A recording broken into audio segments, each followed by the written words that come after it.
Selamat pagi dan salam kenal untuk teman-teman semuanya.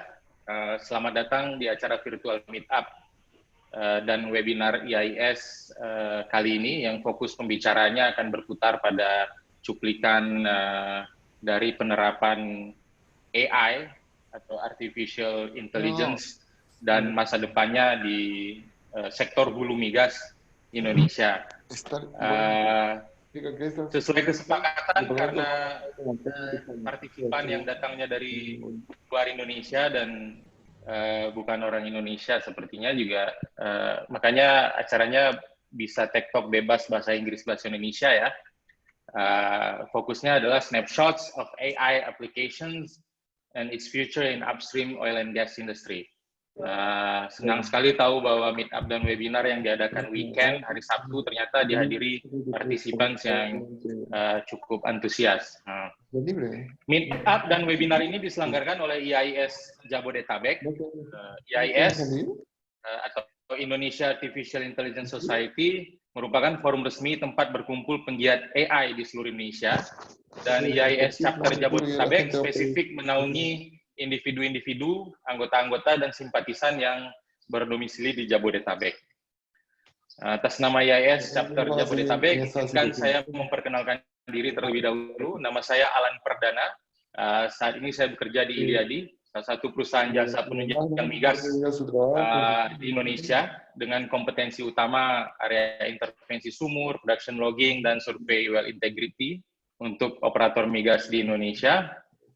Sebelumnya saya ucapkan terima kasih kepada Pak Lukas, Ketua Umum dari IAIS yang juga hadir secara langsung siang ini bersama kita, dan kepada Komite Pengarah IAIS yang telah mempercayakan kegiatan siang ini untuk saya pandu.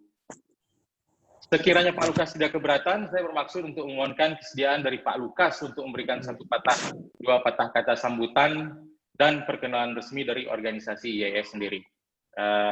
Silakan waktu dan tempatnya untuk Pak Lukas. Baik, terima kasih. Selamat pagi, malam, teman-teman. Pagi hari ini kita berjumpa lagi. Ini sudah sejak tahun lalu sebetulnya kegiatan seperti ini kita berjalan. Jadi mungkin saya jelaskan secara ringkas bahwa iya Pak Lukas, memang ketua ininya. Jam berapa? Sore. Yang host di mute dulu yang lain tuh. Iya, minta tolong. Host di mute dulu yang lain. Oke, baik, terima kasih. Jadi Indonesia AI Society kita mulai pada Januari 2019 lalu, jadi sudah 1,5 tahun kita berdiri, kemudian secara resmi kita deklarasi pada Oktober 2019 lalu di PWT gitu. Organisasi ini seperti yang tadi sebutnya Pak Alan dah memberikan pengantarnya bahwa organisasi terbuka, kita komunitas, kita tahu bahwa sebetulnya selama ini juga sudah banyak yang berkarya dalam bidang AI, pegiat, riset, orang yang bekerja dalam secara bisnis juga terkait AI. Kami, saya sendiri sebagai dosen di Teknik Elektro mengembangkan AI juga sudah sejak dari dari S1 saya memang minatnya di AI, lalu dari government juga ada, kita bisa lihat peran dulu mungkin nyebutnya triple helix ya, sekarang sudah berkembang menjadi quad helix gitu, selain government, bisnis, dan akademik. Sekarang kita mungkin memposisikan sebagai komunitas society yang terus berkembang. Dalam beberapa bulan ini kita sudah mendirikan beberapa chapter, karena alasannya sebenarnya alasan teknis ya, tadinya kita pakai satu WhatsApp group. Pernah terpikir untuk pindah Telegram untuk bisa menaungi lebih banyak, tapi kayaknya Telegram itu tidak terlalu praktis. Karena mentok di satu grup IAIS pusat, maka dibuatlah beberapa chapter. Yang paling dekat Jabodetabek, kemudian ada Bandung, chapter berikutnya Joglo Semar, Jogja, Solo, Semarang, intinya untuk Jawa Tengah dan Jogja. Lalu ada chapter Jawa Timur, jadi dengan core-nya dari Surabaya, Malang, dan sekitarnya. Lalu dibentuk juga diaspora untuk teman-teman pegiat AI yang ada di seluruh dunia. Jadi Indonesia AI Society ini bukan hanya secara fisik berada di Indonesia, tapi yang ada di seluruh dunia, ada yang masih studi lanjut, ada juga yang bekerja di luar negeri, di Korea, Jepang, di Austria, di Amerika, Australia, jadi di mana-mana juga sudah bergabung. Dan ada satu chapter tambahan lagi, bulan lalu kita mulai chapter Sumatera. Jadi total saat ini kita punya 6 chapter dengan total member lebih dari 700 orang. Jadi luar biasa, dalam waktu setahun kita berkembang pesat dan itu aset kita. Dengan kita berkembang bersama-sama, saya juga percaya semakin banyak kita bisa belajar ya. Jadi seperti pertemuan hari ini Meetup maksudnya kita bisa belajar dari teman-teman yang bekerja dalam bidang hari ini bicara tentang oil and gas. Waktu yang lalu kita sempat bicara di hostnya yang Telkom waktu itu, lalu IBM di Microsoft dan sebagainya ya. Jadi mari kita jalankan terus Meetup seperti ini. Meskipun pandemi membuat kita sulit untuk bertemu secara fisik, tidak seakrab yang tahun lalu, tetapi sekarang kita sudah mulai membiasakan pertemuan secara online ini. Jadi selamat untuk chapter Jabodetabek, sudah merealisasikan, ini sudah dibahas lama, nggak mulai-mulai. Pak Alan terima kasih, digongin kalau akhirnya jadi jalan juga, dan Pak Indra untuk memfasilitasi.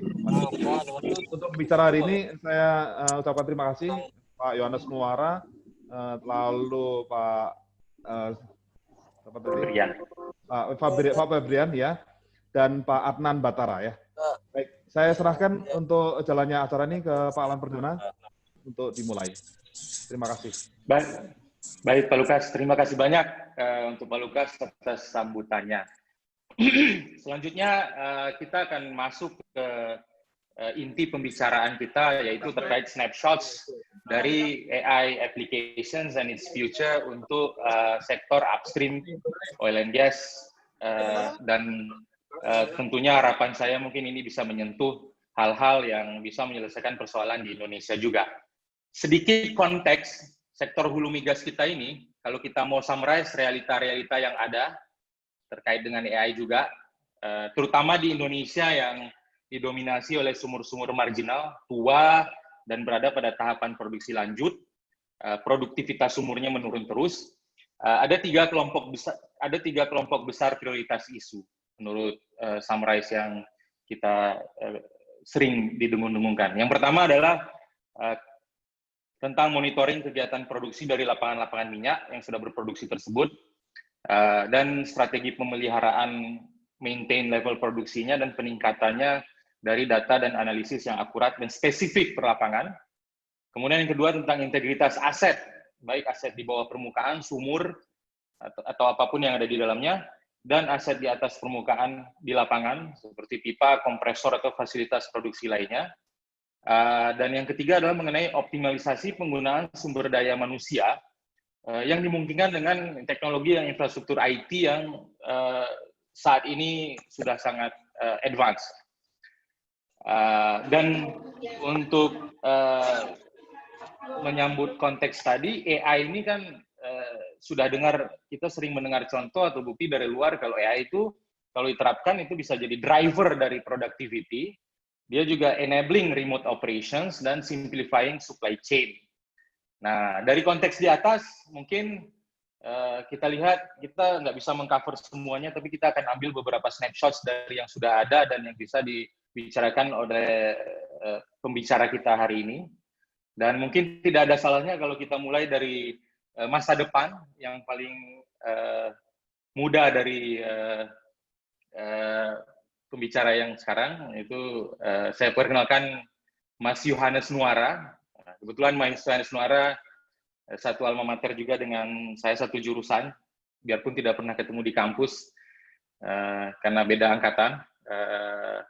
Beliau, Mas Yohanes Nuara, adalah reservoir geophysicist yang punya ketertarikan khusus dan spesial untuk masalah atau kompetensi programming, Python, dan artificial intelligence maupun machine learning. Untuk mempersingkat waktu, silakan Mas Nuara untuk bisa menyinggung atau memaparkan apa yang sudah disiapkan. Oke, Mas Alan, terima kasih atas sambutannya. Terdengar suara saya, teman-teman? Dengar. Ya, Okay. kedengaran. Yes. Okay, good morning. Good afternoon. Good depending wherever you are. Jadi saya di sini saya ingin mempresentasikan tentang proyek yang saya sekarang bikin, yaitu sekarang fokusnya ke GitHub. Nah, itu mungkin saya langsung share aja ya slide-nya.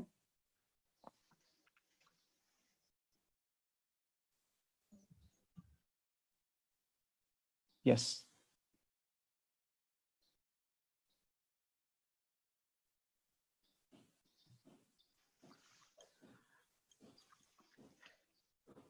Oke.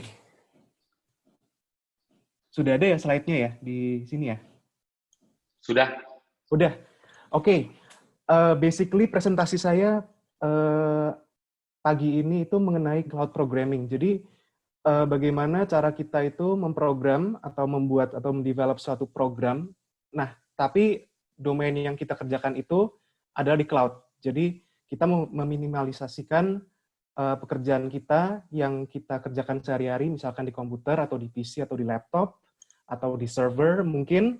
Nah, kita minimalisasi dan kita kembangkan semua itu di cloud. Nah, kenapa harus di cloud? Nanti ada alasan-alasan tertentu yang membuat cloud programming itu begitu fantastic. Nah, salah satunya adalah Google Drive ini. Google Colab. Jadi, Google Colab itu platform untuk kita mendevelop suatu code. Intinya adalah bahasa pemrograman kita Python atau bisa lainnya, tergantung nanti pada saat kita men-settingnya. Nah, Google Colab ini meng-allow kita untuk mendevelop testing program, anything, program or scripts, and then store it into another cloud storage, for example, Google Drive or anything.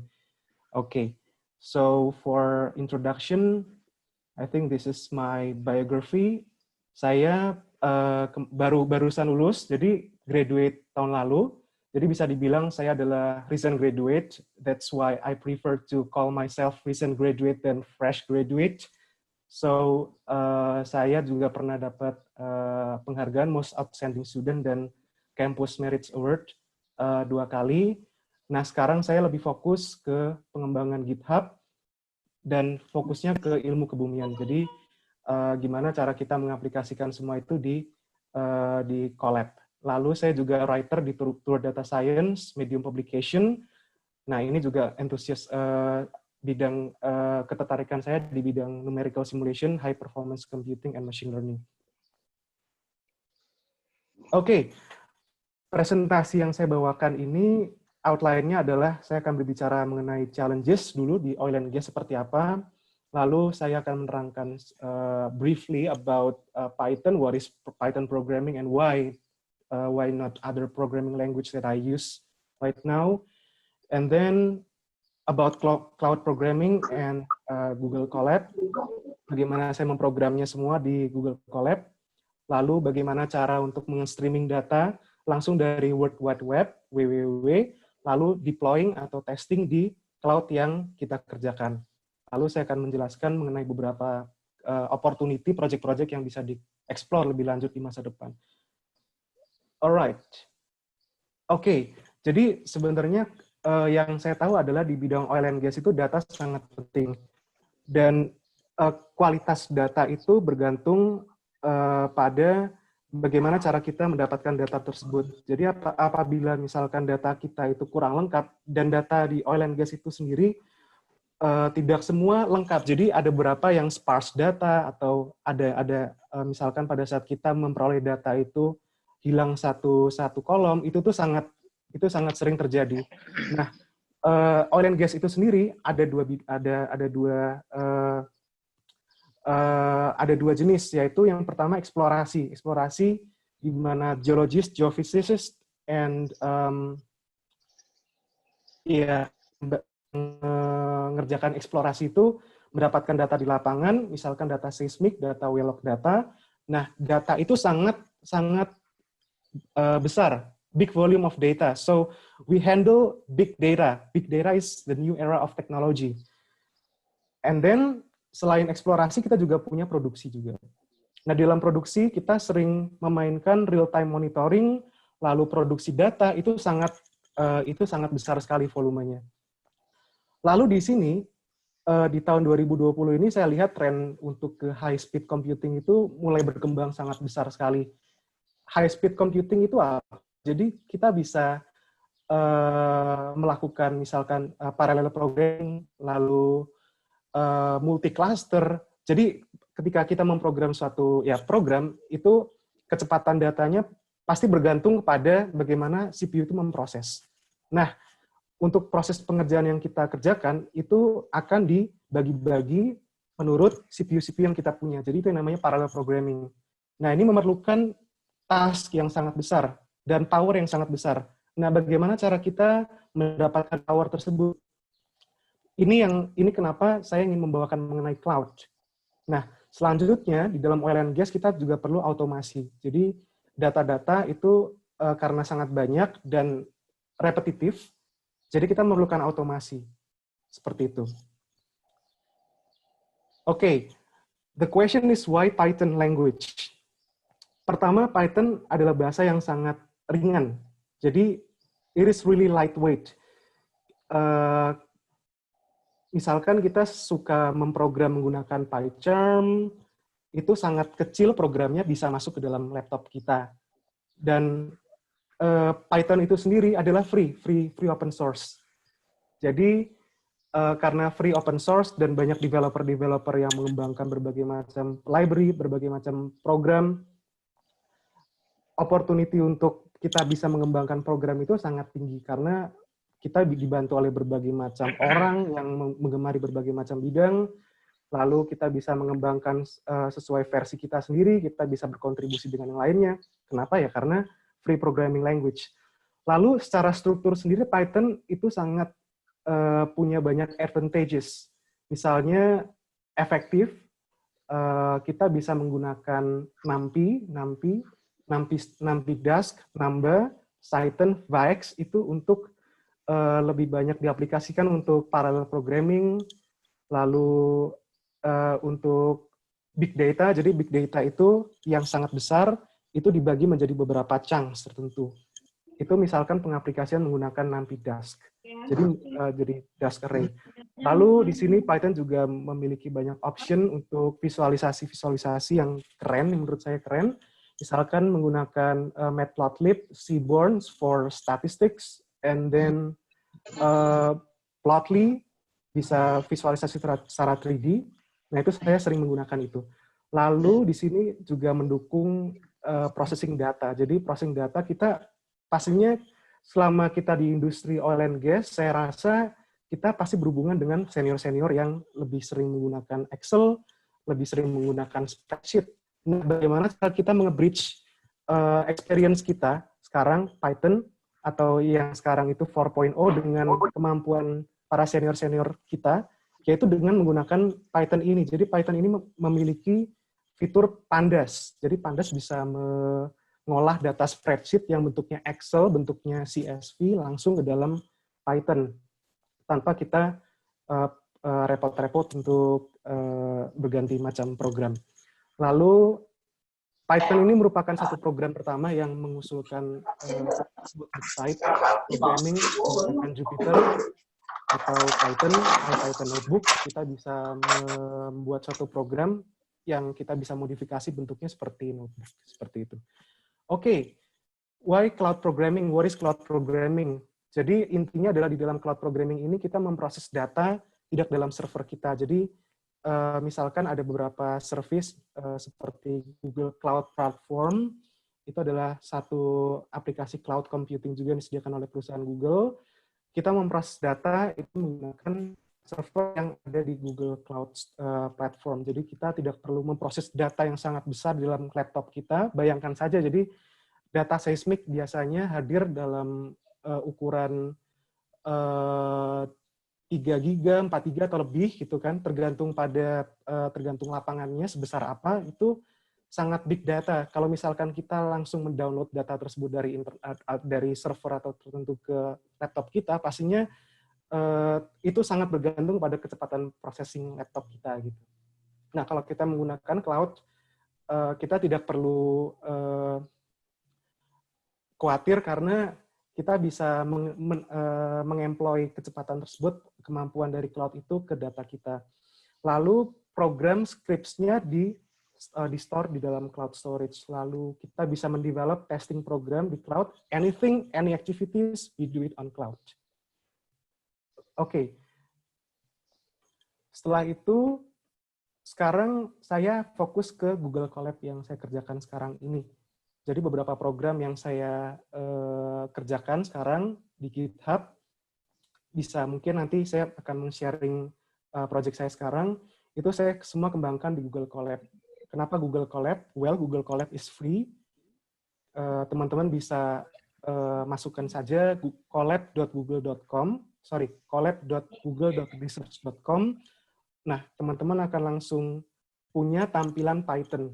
Jadi tidak perlu menginstal program Python, PyCharm, langsung masuk ke Google Colab, teman-teman bisa langsung program di situ.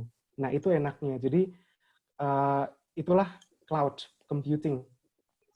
Lalu Google Colab itu menurut saya sangat fantastik. Kenapa? Yang pertama, Google Colab kalau misalkan teman-teman lihat di atas, itu teman-teman bisa lihat prosesornya jenisnya apa, lalu kecepatannya berapa, RAM-nya berapa, storage-nya berapa. Nah, yang fantastik di sini adalah Google Colab itu memiliki prosesor Intel Xeon. Nah, saya kemarin browsing-browsing di internet, Intel Xeon itu biasa laptop yang kita punya pastinya Intel i7, Intel i5 gitu kan. Nah, untuk Intel Xeon ini kelebihannya adalah bisa multiprocessing, lalu bisa memproses data yang sangat besar. Jadi this is really a pleasant, I think. And then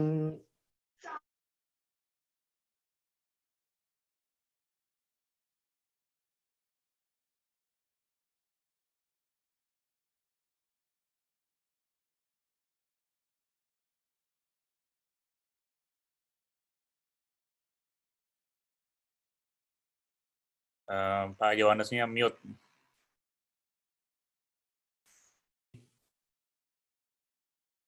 udah ya?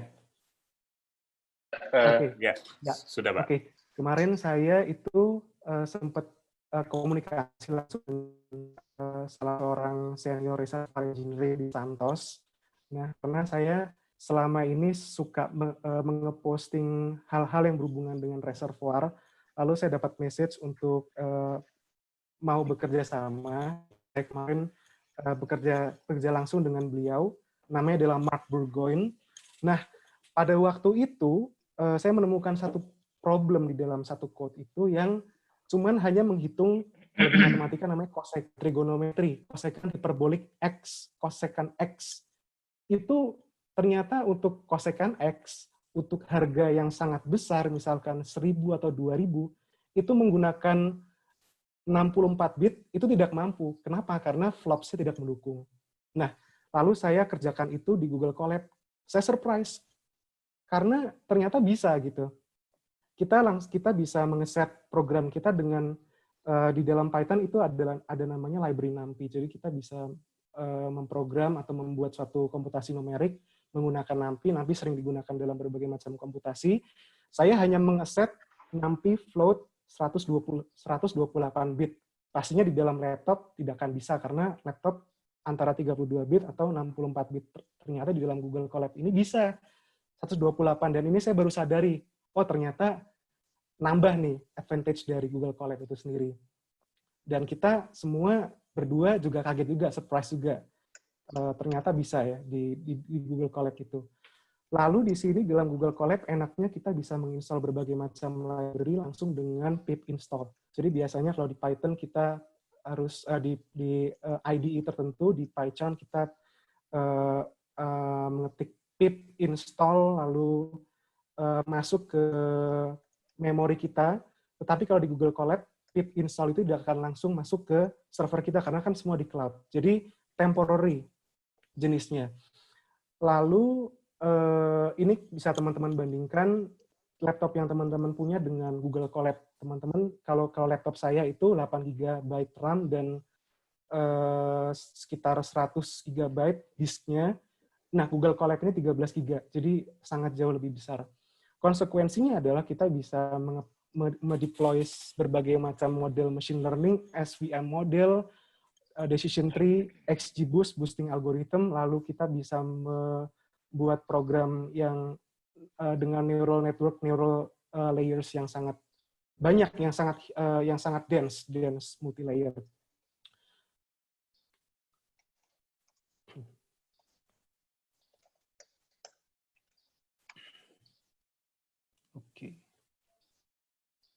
Oke, sekarang saya ingin meng-share bagaimana cara saya itu selama ini memprogram suatu program di dalam cloud. Yang pertama, saya buka dulu yang namanya Google Colab. Nah, di sini Google Colab itu adalah platform untuk cloud computing. Di dalam situ ada Python notebooks, lalu RAM yang mendukung, storage, GPU. Kalau misalkan teman-teman membuat satu project yang membutuhkan GPU yang sangat powerful, itu di Google Colab bisa. Lalu di sini ada 3 komponen penting dalam pekerjaan saya. Yang pertama, saya punya akun GitHub. GitHub itu apa? GitHub itu adalah satu repository di mana kita bisa meng-store semua program-program scripts, Python, any programming language, Julia, Ruby, di dalam repository GitHub kita. Lalu kita juga bisa memasukkan dataset-dataset yang kecil di dalam GitHub itu. Yang kedua, tentu saja www atau World Wide Web atau website. Tempat biasanya data-data di-store di dalam www, entah dalam formatnya di dalam Amazon atau Dropbox. Biasanya kita semua memakai aplikasi-aplikasi itu di www. Lalu juga Google Drive. Google Drive juga punya kapasitas sekitar 15 GB penyimpanan data. Lalu pertama, saya harus meng-stream semua program atau script yang berasal dari GitHub repository saya, hanya dengan git clone. Lalu selanjutnya kita bisa nge-streaming data, data stream directly into our notebooks. Jadi langsung di-assign widget, itu semua data-data yang ada di dalam satu website bisa kita akses langsung di dalam Google Colab tanpa kita mendownload ke dalam laptop kita atau ke dalam PC kita. Itulah izin Mas Nuara, 1 menit ya, 1 menit lagi. Oke. Lalu saya akan lebih cepat ya untuk stream data export. Lalu di sini kita bisa mengekspor data langsung, mengekspor program kita langsung ke GitHub Notebook Export. Oke. Di internet banyak sekali data-data yang disimpan. Misalkan di SegWiki itu semua data eksplorasi di Dutch F3 atau di New Zealand itu ada semua di SegWiki ini. Lalu kita juga punya GDR OpenA, jadi itu isinya adalah semua data-data geothermal yang kita semua bisa akses langsung dalam Google Colab kita. Nah, di dalam Google Colab kita mendeploy atau men-test program. Nah, pastinya di dalam laptop itu perlu kapasitas atau memori yang sangat besar. Nah, di dalam Google Colab kita tidak perlu khawatir karena semua kapasitas itu sudah didukung oleh Google Colab itu, kita bisa men-testing langsung di run. Nah, kita juga bisa melakukan suatu parallel computation, misalkan menggunakan NumPy Dask, dan biasanya seismic cube atau data seismic itu sangat besar. Tadi saya udah sampaikan, kita bisa membagi semua data itu dalam data chunks. Lalu kita bisa melakukan berbagai macam komputasi. Nah, ini adalah tampilan dari Google Colab. Ini adalah kita memasukkan semua code yang ada di sini. Ini adalah satu tampilan notebook. Ini code-nya untuk kita meng-cloning satu program dari Git clone. Lalu kita juga bisa meng-stream langsung data dari Google Drive. Nah, ini adalah tampilannya. Jadi ini tampilan data-data yang kita masukkan semua dalam Google Colab. Ini adalah beberapa project yang saya kembangkan sekarang. Jadi misalnya kita bisa, ini ada yang gambar yang kiri adalah gambar ini saya melakukan pemrosesan separasi anomali residual dan regional dari data gravity, dan data gravity itu sendiri saya dapatkan dari GDR OpenA, jadi Geothermal Data Repository yang tadi saya sampaikan, langsung ke dalam Google Colab. Lalu di sini saya melakukan seismic attribute. Mungkin bisa saya mainkan videonya. Jadi berbagai macam seismic attribute saya compute dari data Dutch F3, lapangan Dutch F3, project dari Dutch F3, langsung di Google Colab ini. Dan ini sangat luar biasa. Jadi kita tidak perlu mempopulasikan data itu ke dalam laptop kita hanya perlu Oke. Ya. Mungkin dari saya seperti itu. Kalau misalkan ada pertanyaan, teman-teman punya pertanyaan, any question can be asked to me right now. Thank you. Oke, terima kasih Mas Nuara. Mungkin untuk sekedar ininya, ini yang dipresentasikan sama Mas Nuara ini dasarnya untuk kita bisa bikin program untuk solve problems di oil and gas projects ya. Tapi sebelum saya kasih ke floor, kalau misalnya ada pertanyaan, saya mau nanya dulu nih. Baru-baru ada dua hal. Baru-baru ini Google Cloud kan katanya sudah resmi masuk Indonesia. Jadi timingnya pas sekali ya. Hari Jumat, hari Kamis yang lalu saya baca berita kalau Google Cloud itu sudah di Indonesia, physically ada storage-nya sekarang. Yang kedua, beberapa minggu lalu kan ada berita kalau Google said it will no longer build custom AI tools for fossil fuel extraction as it looks to distance itself from oil and gas industry. Nah, itu apakah Mas Nuara aware juga atau memang itu sesuatu yang impact-nya apa kalau misalnya kita pakai Google Colab nih? Oke, Mas Arlan, terima kasih atas pertanyaannya.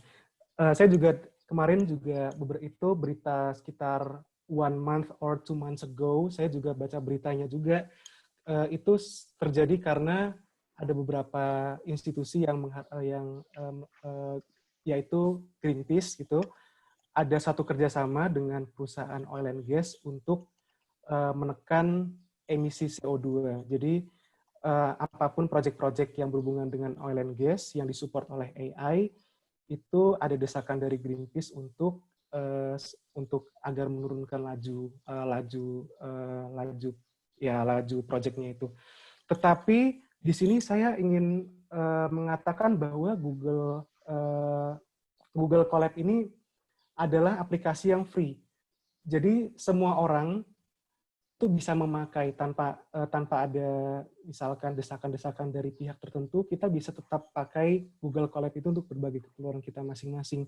Dan saya rasa Google Colab sebagai aplikasi yang free dengan GPU yang sangat tinggi processingnya dengan menggunakan core Tesla, lalu berbagai macam advantage yang kita punya di Google Colab itu justru merupakan satu opportunity sih untuk kita semua bisa mendeploy satu program. Nah, itu sendiri kita bisa yang saya sarankan adalah sebenarnya kita membangun suatu kapasitas artificial intelligence atau kemampuan. Jadi kita sebenarnya harus mentrain banyak orang-orang untuk mendeploy program di dalam Google Colab ini. Jadi ya kita bisa memakai Google Colab ini untuk berbagi keperluan kita masing-masing gitu. Di dalam oil and gas itu sangat banyak data yang ada di website dan kita tidak perlu pakai aplikasi yang sangat sophisticated. Kita hanya memerlukan Google Colab ini sangat sederhana. Jadi tanpa ada satu dari external factors, kita bisa tetap bisa mendeploy program itu dalam Google Colab. Seperti itu. Udah bisa manjat. Ada mana ada? Oke. Mas Nuara mungkin screen share-nya di stop dulu ya. Oke. Terus untuk yang lain kalau ada pertanyaan boleh ditulis di chat room-nya. Nanti kalau misalnya kalau ada pertanyaan bisa saya bacakan juga untuk disampaikan ke Mas Nuara. Oke ya. Untuk saat ini mungkin masih belum ada yang masuk. Lalu untuk seismic data, sebetulnya kan kalau misalnya yang paling besar datanya di oil and gas itu data seismic ya. Betul. Apakah Google Colab yang free itu ada fiturnya atau ada yang bisa dimanfaatkan untuk bisa mengolah hal-hal yang berbau, misalnya ini membentuk static model atau bahkan basin model processing itu ya. Karena setahu saya itu kalau di oil service company besar itu sesuatu yang butuh resources yang luar biasa besar ya. Iya. Kalau dari pengalaman saya, selama ini saya memprogram di Google Colab itu, tadi saya sudah katakan bahwa kita bisa langsung men-streaming data langsung dari www. Misalkan, sebentar saya ingin nge-share.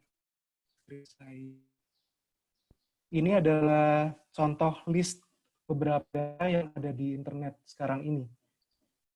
Nah, ini jadi dalam dua website yang namanya GDR OpenA, Geothermal Data Repository, atau SecWiki, di dalam Google Colab itu kita bisa langsung nge-stream data. Jadi biasanya kan kita kalau untuk mendownload data seismik dalam laptop kita itu kan memerlukan bergantung pada pemrosesan di komputer kita.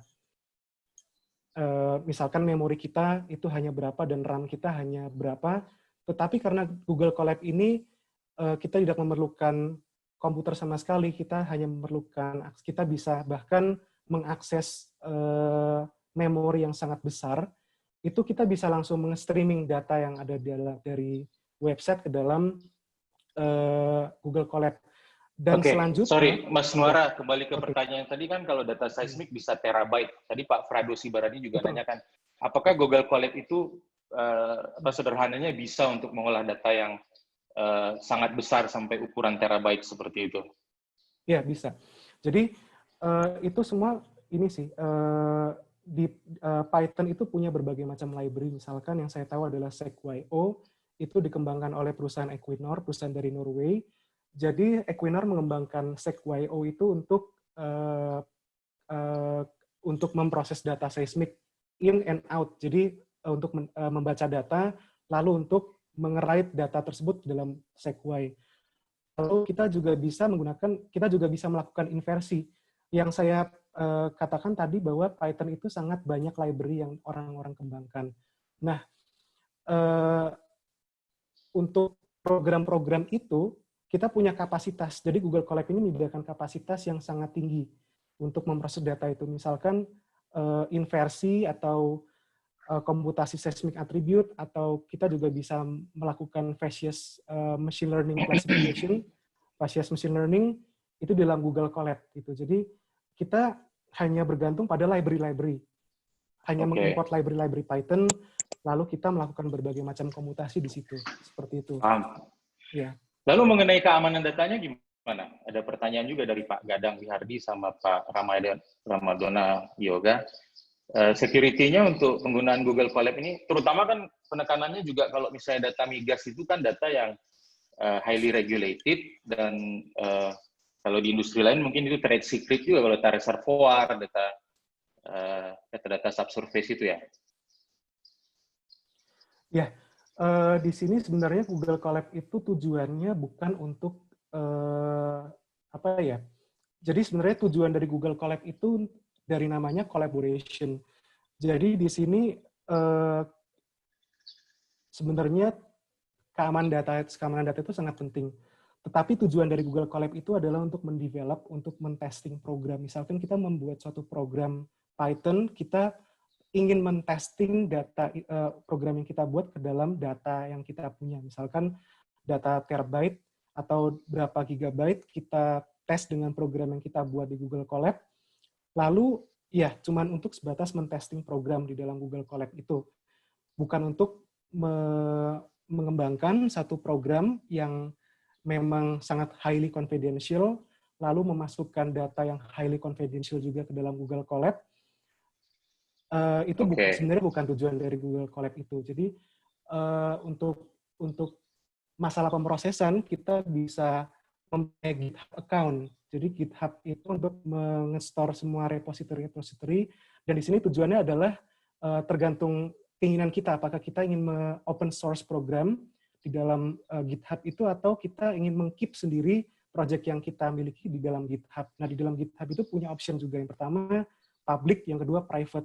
Kalau untuk private to company, bisa membuat satu account sendiri di dalam GitHub itu, dan itu akan private di dalam untuk company itu sendiri, seperti itu. Dan orang-orang lain, developer yang akan bisa melihat, karena status dari GitHub itu adalah GitHub yang kita punya itu private, dan GitHub itu kita bisa streaming langsung ke Google Colab.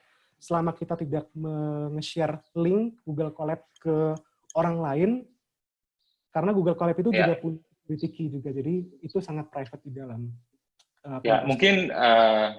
Mungkin keterbatasan waktu. Sebenarnya banyak pertanyaannya yang cukup menarik. Mungkin kita bisa sambung atau kita floorkan di setelah meetup ini. Sure. Jadi kita batasi sampai di sini dulu. Topik yang dibawakan sama Mas Nuara. Mungkin screen share-nya di stop dulu, Mas Nuara. Dan mungkin bisa nyambung juga karena pembicara setelah ini datang dari atau background-nya adalah senior petrofisik di Schlumberger service company terbesar di dunia untuk konteks termasuk untuk data semua yang berhubungan data consulting and services ini, dan mungkin kita bisa dapat insight dari Mas Febrian Ariwibowo yang mungkin bisa langsung aja Mas Febrian karena waktunya sudah behind schedule kita. Saya persilakan Mas Febrian Wibowo di sini. Oke, saya coba share screen dulu ya. Oke. Ya.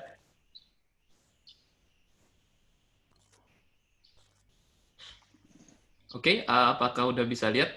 Selamat siang semuanya sebelumnya. Nama saya Febrian Ariwibowo, saya senior petrophysicist di Schlumberger. Mungkin untuk presentasi kali ini, karena saya lihat audiensnya lebih banyak bahasa speaker, kita bakal pakai bahasa Indonesia. Ini adalah sebagai snapshot apa yang udah kita lakukan untuk speed up digitalization di oil and gas industry. Jadi mungkin kalau tadi Mas Nuara berbicara tentang cloud application, jadi ini adalah rapid screening, itu salah satu cloud application yang kita build sendiri menggunakan analytics dan machine learning untuk high volume interpretation dan well screening. Oke, jadi sebelum kita mulai, mungkin ada beberapa term yang kita harus familiar. Saya rasa mungkin untuk teman-teman yang dari oil and gas industry udah familiar, tapi mungkin yang belum.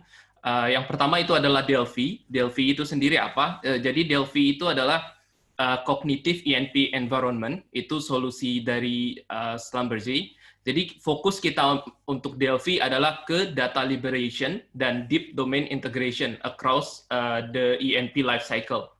Jadi ini merupakan tempat di mana rapid screening itu reside atau di mana rapid screening itu berada. Kemudian sebagai backbone dari Delphi itu sendiri ada yang disebut sebagai Delphi Data Ecosystem. Jadi Delphi Data Ecosystem itu adalah ENP data ecosystem, semacam data management. Jadi di sini semua data yang kita punya itu kita taruh di sini. Dari situ kita bisa mendapatkan insight dari data yang kita punya. Kemudian kita bisa mendeliver innovative workflow karena itu very highly customizable. Dan kita bisa enhance value of data itu sendiri. Yang terakhir adalah OSDU. OSDU stand for Open Subsurface Data Universe. Jadi ini adalah sebuah inisiatif yang disupport dari beberapa major oil and gas dan teknologi company, including Schlumberger, Microsoft, Google, dan sebagainya. Itu untuk membawa standar data management ke oil and gas, untuk membuat standar oil and gas data ecosystem. Jadi kontribusi Schlumberger di sini adalah Delphi Data Ecosystem ini sendiri itu mungkin secara gamblang itu kita sumbangkan ke OSDU. Jadi nantinya ketika user atau operator company itu sudah memiliki data di dalam OSDU, kita bisa run Delphi on top of that. Oke, sekilas untuk rapid screening. Jadi rapid screening itu adalah native Delphi application, didesain untuk geoscientist dan petrophysicists untuk melakukan quick interpretation for large number of wells. Kita punya feature high performance GIS viewer, which give access to fast and scalable search. Itu kita juga punya feature untuk membuat custom dashboard menggunakan Spotfire. Jadi kita bisa akses data dan deliver insight, dan dashboardnya ini customizable, depend on user preference. Kemudian kita juga meleverage analytics dan machine learning untuk melakukan task-task yang sering dilakukan berulang, termasuk log. Jadi log data atau well log data itu curating well log data, QC, kemudian marker picking, itu sering kali takes time. Jadi di sini kita bisa melakukan automatically. Dan karena ini di develop on top of Delphi, Rapid Screening ini sendiri punya akses ke Petrel Engines. Mungkin untuk teman-teman yang dari oil and gas familiar dengan Petrel yang merupakan standar untuk ENP geomodeling dan simulation software. Oke, mungkin dari handout yang saya berikan itu ada beberapa yang kita skip karena keterbatasan waktu. Jadi ketika kita melakukan studi di oil and gas, most of our time itu kita habiskan di beberapa step awal, yaitu misalnya mengumpulkan data, kemudian melakukan QC terhadap data, kemudian juga melakukan data harmonization.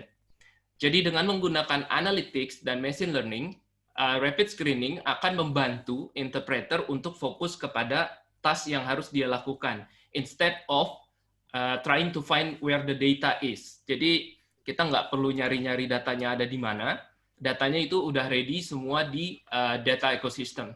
Dan untuk setiap log data yang kita punya, Rapid Screening akan menemukan log yang terbaik dari beberapa run yang kita punya.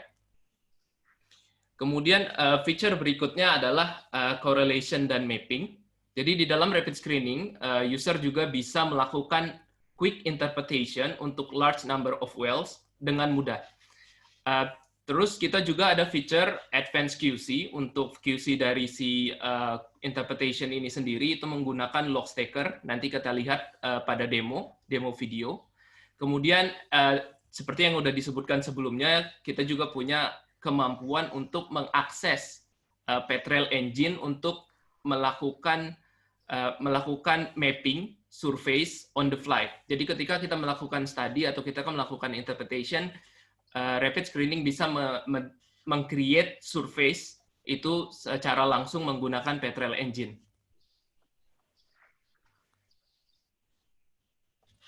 Untuk beberapa step yang kita punya di Rapid Screening ini sendiri, sebenarnya itu ada beberapa yang menggunakan machine learning dan analytics. Tapi untuk hari ini kita akan fokus pada dua ini, yaitu log QC dan well correlation dan auto propagation. Oke, jadi ini adalah interface untuk Rapid Screening. Saya akan mulai videonya. Nanti sambil saya diskusikan apa yang kita lakukan di sini. Jadi kita bisa memilih studi yang kita punya. Di case ini saya punya 491 well di dalam study ini. Kemudian kalau kita pergi ke bawah, ada tab yang disebut study jobs. Dan di sini kita bisa lihat ada initialization, wellboardization, compute, dan store.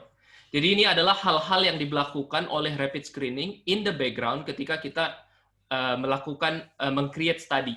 Jadi ketika kita create study, dia akan mencari wellbore data, production data, kemudian semua data yang related ke well yang kita pilih untuk study, itu untuk di-store temporarily untuk Rapid Screening supaya dia bisa akses ketika kita melakukan interpretation. Nah, di sini adalah window well correlation, di mana kita bisa pakai tadi cross section. Jadi untuk melakukan cross section kita bisa melakukan draw line atau misalnya menggunakan rectangle. Jadi kita bisa drawing line di sini. Oke, jadi misal aku coba mau melakukan interpretasi di area ini. Dan dari line ini, setelah kita selesai mendraw line-nya ini sendiri, dia akan mengambil well-well yang ada di dalam line tersebut. Jadi ini adalah well yang diambil dari line tersebut. Di sini bisa kita lihat ada 19 well yang sedang di-load. Dan seandainya misalnya saya butuh lebih dari 19 well, itu kita bisa increase buffer radius yang di sini, yang di bawah, itu kita bisa increase misalnya menjadi 4.000 meter. Jadi bisa kita lihat di sini, instead of using 19 wells, kita langsung memilih 30 wells untuk melakukan study. Oke, sekarang 30 well sudah di-load, dan ini data yang kita punya. Jadi yang di-display di sini adalah gamma ray log. Kita bisa lihat gamma ray log-nya sudah di-load, dan di sini line-line ini adalah marker. Nah, di sini kita bisa memilih satu key well di mana kita memiliki semua data marker atau interest zone yang kita inginkan. Misalnya saya set satu well sebagai key well, dan key well-nya itu bisa kita lihat di sini, dan ini adalah zone yang available pada key well tersebut. Nah, seandainya kita pilih di salah satu zone, misalnya di sini, Mowry zone, bisa kita lihat ini adalah marker marker dari zone tersebut, dan di sini di map window itu langsung automatically surface itu created berdasarkan data yang kita punya. Jadi yang pertama ini adalah structural surface, jadi based on the position of the marker top itself. Kemudian kita juga bisa mengubah menjadi misalnya thickness. Kita bisa melakukan thickness surface atau misalnya petrophysical surface based on the well log that we have. Dan ini dilakukan automatically on the fly dari rapid screening. Jadi kita tidak perlu setting up parameters, itu langsung dilakukan, dan ini menggunakan proven algorithm yang ada di Petrel. Jadi tanpa license Petrel pun kita tetap bisa mengakses engine-nya melalui rapid screening. Oke, jadi itu untuk surface creation, mungkin kita speed up ke automatic well correlation. Jadi untuk di study oil and gas, biasanya kita melakukan picking marker atau menentukan top dari interest zone yang kita inginkan, supaya nantinya kita tahu interest zone ini apakah ada di well-well yang lain. Jadi kalau kita lihat di sini, untuk case Mowry zone, itu ada beberapa well yang mungkin harusnya ada Mowry zone di sini, tapi belum dilakukan interpretasi. Jadi bagaimana caranya kita melakukan interpretasi secara cepat, misalnya di semua well yang kita punya tadi, 491 well, kita bisa melakukan dengan cara mengklik zone tersebut, kemudian kita bisa memilih metode yang kita inginkan untuk melakukan propagation, marker propagation, dan klik run. Oke, jadi kita bisa lihat di sini sebelumnya, kita punya 400 marker, 17 well, itu zero auto-propagated marker. Setelah propagation complete, kita punya 13 auto-propagated marker. Jadi bisa kita lihat di well-well yang sebelumnya tidak ada marker untuk Mowry zone, itu sekarang kita punya markernya. Oke, kita bisa melakukan itu juga untuk beberapa zone yang lain dengan step yang sama. Mungkin kita akan speed up ke log quality control. Jadi bagaimana caranya kita melakukan QC secara cepat. Jadi kalau seandainya kita udah menentukan zone of interest, kita bisa melakukan QC menggunakan apa yang kita sebut sebagai log stacker. Jadi di sini ini adalah semua gamma ray log dari well yang kita pilih untuk study, dari cross section yang kita punya, itu di overlay on top each other. Tapi itu nggak cuma overlay doang. Jadi kita melakukan, jadi menggunakan machine learning dan analytics, itu kita melakukan automatic depth shifting berdasarkan data marker yang kita punya. Jadi sebagai case di sini, untuk Mowry zone, itu markernya adalah di sini. Dan kalau kita lihat, setelah kita stack semua datanya, itu semua well perfectly on top of each other untuk zona tersebut. Berarti itu markernya sudah bagus. Nah, kita bisa melihat ke marker misalnya yang lainnya. Oke, kita misalnya bergerak ke yang lainnya, terlihat di sini ada satu well yang sepertinya belum tepat gitu loh untuk markernya. Kemudian kita bisa meng-highlight well tersebut dan kita bisa melakukan adjust manually. Jadi instead of looking at one by one, looking at each well, kita bisa menggunakan log stacking ini untuk melihat keseluruhan well, apakah interpretasi yang kita lakukan sudah betul. Oke, jadi itu untuk automatic well correlation dan QC, log stacking. Izin, jadi kita Mas lihat. Febrian, 2 menit lagi ya. Oke, Ya, jadi ketika kita hover mouse kita bisa lihat well mana yang sedang kita pilih di sini. Jadi kita bisa tahu apa yang harus kita lakukan. Oke, untuk next demonstration, mungkin ini sekedar quick look. Karena QC yang kita lakukan di dalam sini itu dilakukan automatically by rapid screening. Tapi gimana seandainya kalau kita pengen melihat data QC tersebut, apa aja yang kita lakukan gitu loh. Terus apakah kita bisa merubah misalnya parameter-parameter QC yang kita inginkan. Di dalam rapid screening kita ada beberapa kriteria yang kita gunakan sebagai QC. Yang pertama adalah bed hole, kemudian well trajectory, dan vintage. Jadi untuk bed hole itu sendiri itu akan di-compute automatically. Jadi dari beberapa interval logging itu ada berapa persen interval yang terpengaruh oleh bed hole. Kemudian kita tentukan mana yang kita tentukan sebagai bad quality atau poor quality log, average quality log, dan good quality log.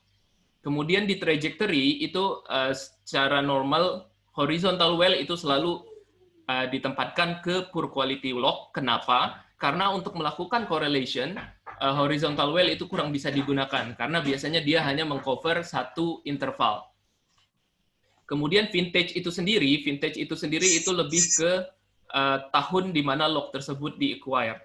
Semakin tua log, itu biasanya kualitasnya semakin jelek. Jadi kita bisa menentukan tahun berapa log yang kita inginkan sebagai poor log, kemudian tahun berapa yang kita tentukan sebagai good log. Oke, kemudian setelah kita melakukan QC, di sini juga kita bisa rubah-rubah untuk bed hole percentage-nya. Dan setelah kita melakukan QC, kita juga bisa melakukan mendownload QC kriteria yang sudah kita lakukan di sini. Jadi nanti kita akan mendapatkan list well mana saja yang mempunyai poor log, well mana saja yang mempunyai best log. Jadi based on that information, kita bisa melanjutkan study yang kita punya menggunakan well-well yang memiliki good log quality saja. Jadi itu sekilas untuk demo yang bisa saya sampaikan pada sesi ini terkait rapid screening. Apabila ada pertanyaan, saya persilakan. Terima kasih, kembali ke Mas Alan. Ya, boleh ya. Kalau ada pertanyaan boleh ditaruh di chat room-nya. Jadi sebelumnya saya juga mau nanya sama Mas Febrian nih. Tadi kan gimana, Mas? Mas Febrian menjelaskan tentang QC dan yang lain-lain itu, tapi sepertinya itu masih dependen sama human-nya, sama operatornya untuk mendefine mana yang bad log atau korelasinya seperti apa. Kalau AI itu kan semacam apa? Kalau yang saya pahami itu AI mungkin bisa untuk mengerjakan tugas itu semua, atau AI-nya itu sebetulnya ya, AI engine-nya itu seperti itu gitu. Untuk Delphi apa tadi? Untuk Delphi itu, Delphi machine learning atau analytics-nya supaya ada hubungannya dengan AI itu seperti apa sebetulnya ya? Ada nggak yang udah digantikan dengan AI-nya? Jadi Mas, yang tadi kita display di bagian log QC itu tadi adalah ketika kita pengen melakukan manual. Jadi kalau misalnya kita nggak pengen melihat well-well yang ada itu berdasarkan kriteria yang kita inginkan. Tetapi di dalam si rapid screening ini sendiri, ketika kita create study yang di step di awal tadi, itu kan ada beberapa step initialization, kemudian well-bore data digestion, itu dilakukan automatically dari Delphi Data Ecosystem. Jadi dia bakal mencari semua well yang kita pilih, kemudian akan melakukan log curation, itu dalam artian dia mengambil log data yang ada, kemudian misalnya kita ada beberapa run nih, satu run pertama untuk cover sekian interval, run kedua sekian interval, kemudian satu log ini akan di-combine, kemudian dia melakukan depth shifting automatically in the background. Jadi yang kita lihat hanya log yang sudah di quality control dari mesin itu sendiri. Tanpa keterlibatan kita. Tanpa keterlibatan kita. Jadi semua itu ready, kemudian kita bisa melakukan well correlation. Tapi di sini kan, jadi ini terus berkembang karena ada beberapa request misalnya dari user, dia pengen bisa nggak sih saya pilih log mana yang saya inginkan instead of mesin yang decide. Jadi itu kita kasih opsi untuk user juga bisa menggunakan mengubah log mana yang dipilih. Jadi kita bisa memilih best log. Oke. Ada pertanyaan dari Flor. apakah rapid screening ini bisa untuk plot 3D multi attributes? Untuk rapid screening itu fokusnya nggak untuk ke 3D atau multi attribute, tapi kalau untuk 3D dan multi attribute itu kita fokusnya tetap di Petrel, Mas. Jadi Petrel application yang kita punya itu udah ready di cloud di Delphi itu sendiri, dan salah satu partner kita sendiri adalah untuk cloud-nya sistemnya itu adalah Google. Oke. Ini Delphi Delphi machine learning atau Delphi screening ini fitur yang hanya bisa digunakan oleh customer-nya Selam Bersih ya? Atau hanya bisa dioperate sama Selam Bersih sendiri? Atau ada kemungkinan mungkin khalayak ramai bisa untuk trial atau untuk sementara ini sih masih di kliennya kita doang dan dari Selam Bersihnya sendiri, jadi itu belum open. Cuma ini jadi sistemnya ini ready kalau seandainya kita udah punya tadi Delphi Data Ecosystem atau OSDU. Jadi once kita udah punya data tersebut di dalam sistem itu, kita bisa develop Delphi on top of that. Jadi semacam deployment Delphi ke dalam situ. Jadi untuk akses sendiri, kalau seandainya misalnya ada beberapa user yang tertarik atau pengen dapat akses, itu bisa dibicarakan misalnya untuk cuma melihat apa yang kita punya di rapid screening. Karena untuk sementara ini data yang kita punya adalah rata-rata data di North America yang open, yang memang open. Kasusnya di Indonesia kan punya data residensi. Jadi ketika kita mau melakukan demo di Indonesia dengan data yang ada di Indonesia, yang pertama kita lakukan adalah kita harus punya data storage di Indonesia, cloud data storage di Indonesia. Dan dengan datangnya Google, itu kita bisa melakukan hal tersebut. Oke. Oh, jadi ada Google Cloud yang baru masuk minggu lalu itu secara resmi ada consequential impact-nya untuk mungkin Delphi processing di Indonesia ya? Betul, ya. Karena sebenarnya kita nggak cuma dengan Google, karena ada beberapa klien yang misalnya pakai Microsoft Azure atau pakai Amazon, jadi itu kita bisa deploy di beberapa cloud provider as well. Jadi tapi karena di Indonesia yang pertama masuk adalah Google itu sendiri, jadi kita bisa di deploy di Google. Oke, siap. Kalau saya sendiri sih banyak yang mau saya tanyain sama Mas Febrian soal ini, tapi mungkin setelah meeting ini aja kali ya. Ada satu pertanyaan lagi nih. Kalau misalnya Delphi itu lagi running dan melakukan analisis, apakah di lokasinya itu terdapat alat? Oh ini maksudnya Delphi ini kan, atau engine yang dipunyain sama Delphi itu adalah untuk data yang sudah ada di dalam repositorinya Selam Bersih ya? Repositori data well log-nya. Betul, datanya ya, sudah bukan di data real time. Tidak ada mekanisme di mana ada data real time yang bisa langsung diolah oleh engine-nya Delphi itu. Jadi gini Mas, Delphi sendiri itu kan tadi seperti dijelaskan di awal, itu dia provide ENP life cycle from the start of the well sampai the end of the well. Jadi untuk rapid screening ngambil akses data yang udah ada di situ. Tapi kalau untuk real time data itu bisa kita lakukan juga. Jadi untuk real time data itu ada offer misalnya di dalam Delphi ada native application yang kita sebut sebagai drill plan untuk drill planning, atau ada drill analytics yang bisa kita lakukan juga untuk real time data. Jadi tergantung apa yang fokus yang sedang kita lakukan. Kalau untuk rapid screening ini sendiri lebih ke untuk interpretation aja. Oke. Good. Bagus banget, Mas Febrian. Mungkin kita batasi di sini dulu, nanti ada beberapa pertanyaan lain kita sambung setelah meetup ini ya. Kita 4 minutes behind schedule.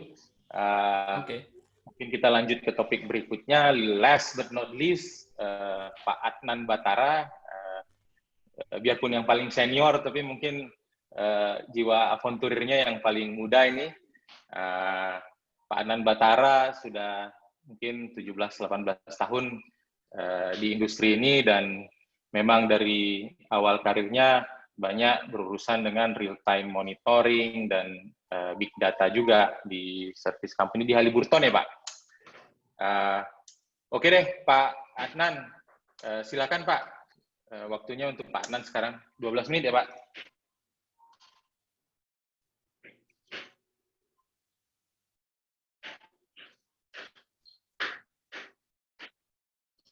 Pak Adnan. Ya, selamat pagi menjelang siang. Saya sharing screen dulu.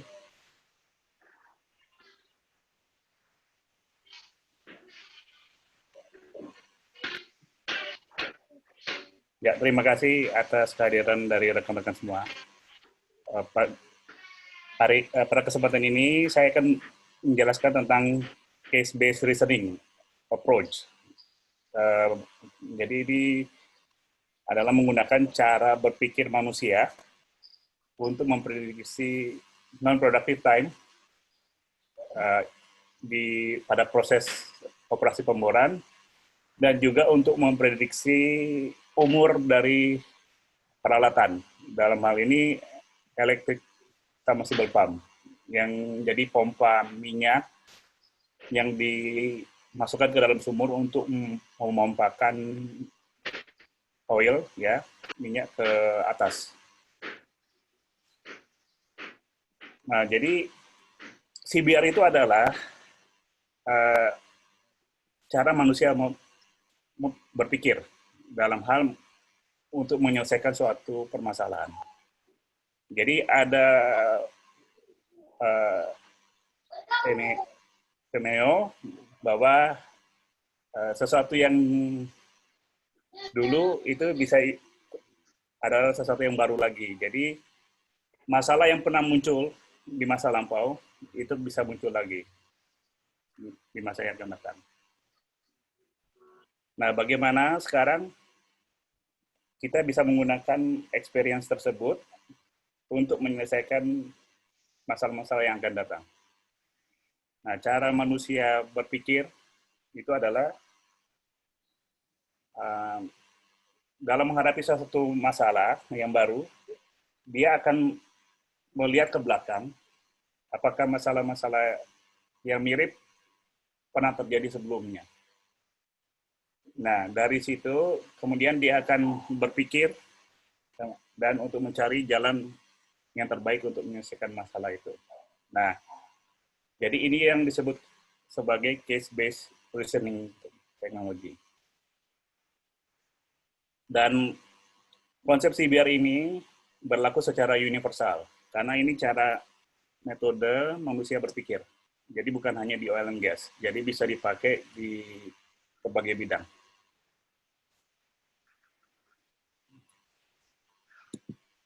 Oke, ini saya singkat saja. Tadi sudah dijelaskan oleh Pak Mas Nuara. Jadi di industri migas itu ada 2 domain. Yang pertama drilling, operasi pemboran. Nah, ini kita sebut sebagai well construction process. Jadi ini adalah proses pembuatan sumur. Nah, kemudian domain kedua adalah production. Nah, production ini adalah setelah sumur terjadi, setelah sumur dibuat dan ready untuk berproduksi. Nah, jadi yang difokuskan di sini adalah hydrocarbon lifting. Jadi bagaimana mengeluarkan minyak dan gas untuk di proses selanjutnya. Di bagian midstream, contohnya untuk refinery ya, kemudian sampai menjadi produk akhir dalam bentuk misalnya BBM, bahan bakar minyak, kemudian petrochemical products seperti plastik ya dan kawan-kawan. Kemudian secara bisnis itu industri itu dibagi jadi dua segmen. Jadi di sisi operation, nah di situ ada operator migas, ada ExxonMobil, Shell, BP, Pertamina, Petronas, dan ada service company seperti Selam Bersih, Halliburton, dan lain-lain. Kemudian di sisi kirinya ini adalah regulator. Nah, regulator ini seperti SKK Migas di Indonesia. Nah, jadi di industri ini banyak sekali data yang dihasilkan dan secara otomatis dipertukarkan secara real time. Nah, ini contoh untuk real time monitoring untuk operasi pemboran. Jadi drilling operation. Di sebelah kiri kalau kita lihat ini ada rig. Kemudian di rig ini ada banyak service company yang melakukan operation. Ya, seperti mud logging, kemudian drilling, dan wireline. Jadi ini ada data acquisition system. Kemudian secara real time diagregasikan ke data hub. Nah, ini adalah produk kami. Kemudian ditransmitkan secara real time ke kota. Nah, di sini ada web portal. Nah, kemudian user bisa melihat semua real time datanya. Jadi dari sensor. Nah, salah satu benefit dari real time operation ini adalah membantu customer untuk mengurangi non-productive time. Jadi ini adalah kasus sebelum penggunaan RTO, real time monitoring. Kemudian setelah menggunakan real time monitoring, yang warna hijau ini adalah plan. Jadi plan operation, kemudian yang ini actual operation, yang merah.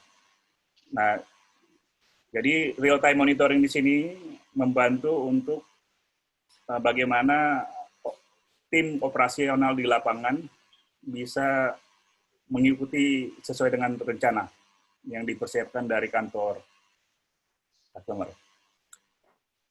Ya. Nah, kalau kita lihat ini dalam proses operasional, pemboran itu banyak sekali terjadi masalah. Jadi contoh low circulation, kalau ada lumpur, itu bisa masuk ke formasi atau gorong-gorong di bawah tanah. Ya, jadi bisa hilang lumpurnya. Kemudian ada misalnya drill pipe, ini stuck pipe. Jadi karena ada perbedaan pressure, ya, tekanan, hydrostatic dan formation pressure. Nah, itu pipa bornya itu bisa stuck. Atau misalnya contoh adanya runtuhan dari lapisan yang di atasnya. Nah, itu bisa menyebabkan stuck pipe. Kemudian equipment failure. Nah, ini contoh misalnya mata bor melawan batuan yang keras. Ya, jadi bisa tumpul, kemudian pipa bornya juga bisa patah. Kemudian ada rig failure. Nah, ini jadi rignya itu bisa rusak juga. Nah, real time monitoring di sini itu membantu customer untuk mengurangi waiting time. Ya, jadi waiting time untuk making decision, membuat keputusan. Kemudian dari sisi logistik juga sangat membantu karena orang atau tim di kantor mengetahui persis kondisi operasional di lapangan, sehingga dari sisi logistik itu bisa koordinasinya lebih baik. Nah, setelah waiting time ini hilang, ternyata jumlah productive event non-produktif ini tetap sama. Karena tadinya misalnya untuk membor satu sumur misalnya butuh 60 hari, dan ada waktu tunggu di situ yang non-produktif. Nah, sekarang kan karena dia ngebornya lebih cepat, misalnya dia hemat 5 hari, tapi kan masalah-masalah yang ada tetap terjadi. Jadi, customer tetap bisa ngebor lebih cepat. Nah, bagaimana sekarang kita mengetahui atau mencari cara untuk supaya non-productive time ini bisa kita minimalkan. Nah, caranya adalah kita menggunakan Intelligent Data Analytics System yang di sebelah kiri. Nah, berikut ini adalah data flow-nya. Jadi, real-time operation tersebut adalah dari lokasi, kemudian sampai ke kota, kemudian data itu di-feed ke analytics server. Nah, analytics server ini nanti ada machine learning dan AI-nya. Nah, ini contoh untuk data exchange antara real-time system dengan analytics server, kita menggunakan protokol namanya WITS-ML. Nah, ini ada WITS-ML server. Nah, kita pernah melakukan operation, ya, 66 sumur, di mana setiap sumur itu ada 20 user yang mengakses data. Nah, ini pada satu saat bersamaan itu ada sekitar 60.000 request. Jadi, dan respon time-nya di bawah 1 detik. Jadi, di sistem ini high performance system dan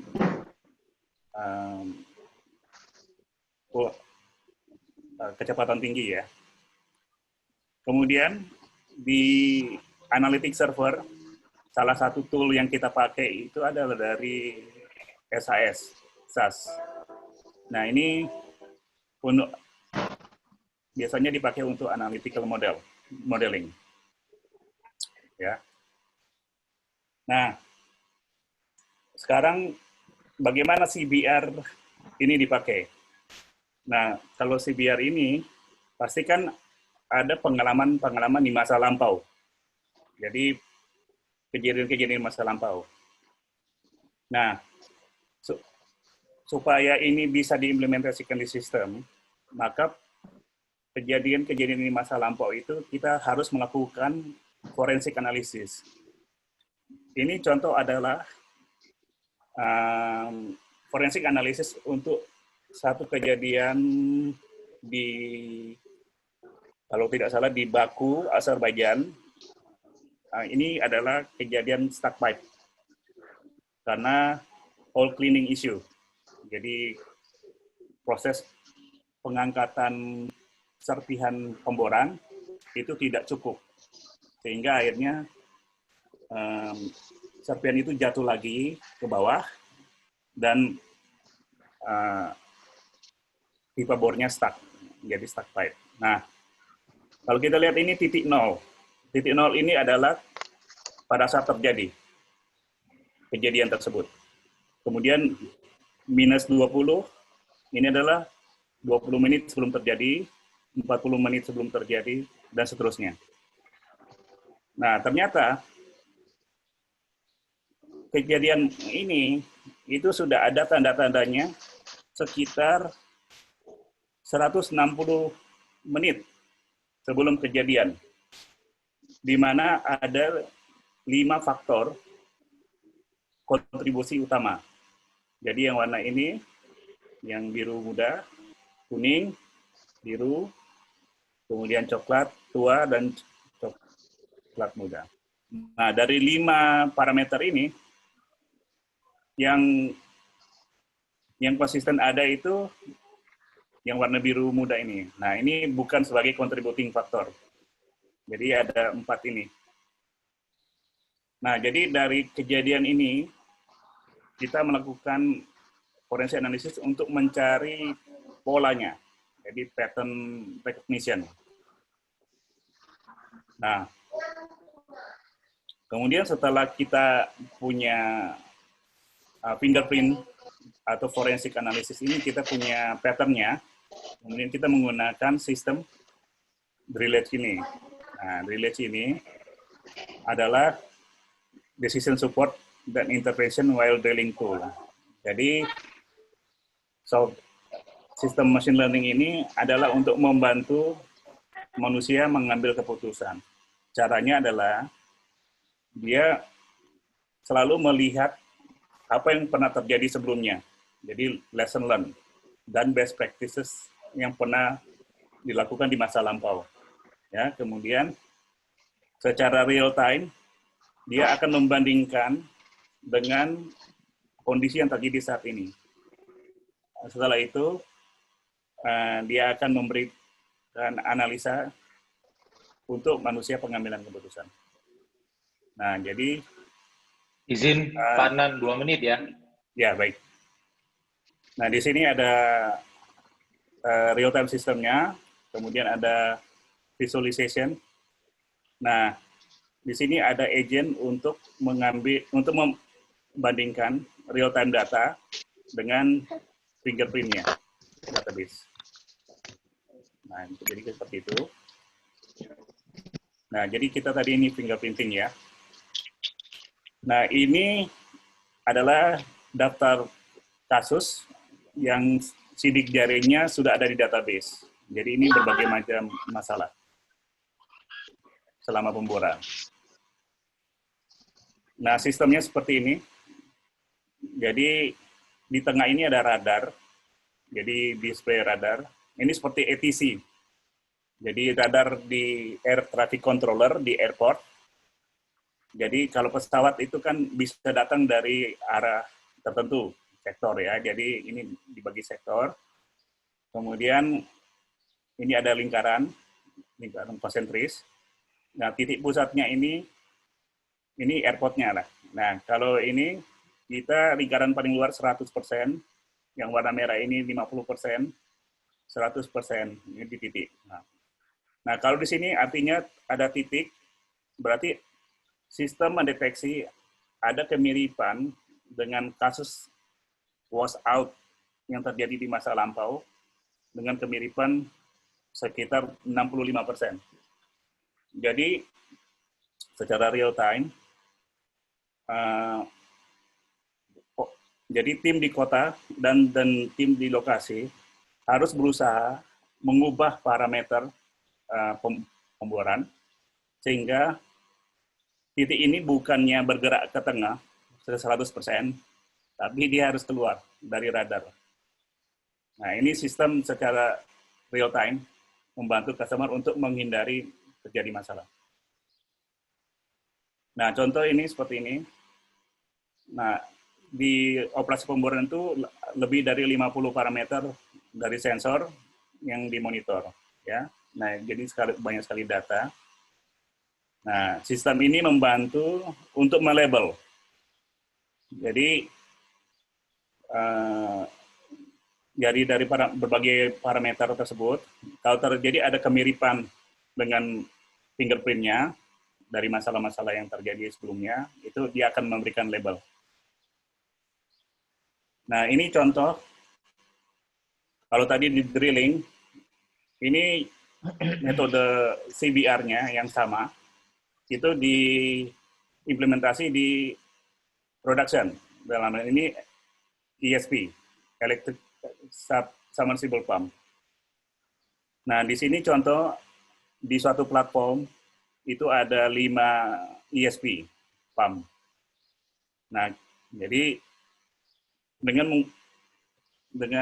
sistem ini menganalisa kejadian-kejadian masa lampau, parameternya dari parameter operasional,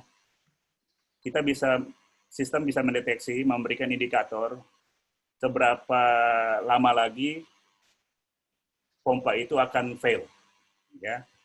Jadi contoh ini yang pompa A ini sudah hampir 85%.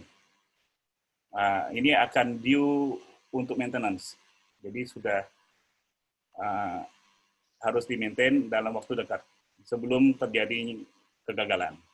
Nah, seperti kita tahu kalau di platform lepas pantai, ini untuk mengangkat atau mengganti ESP ini butuh rig. Datang harus ke platform.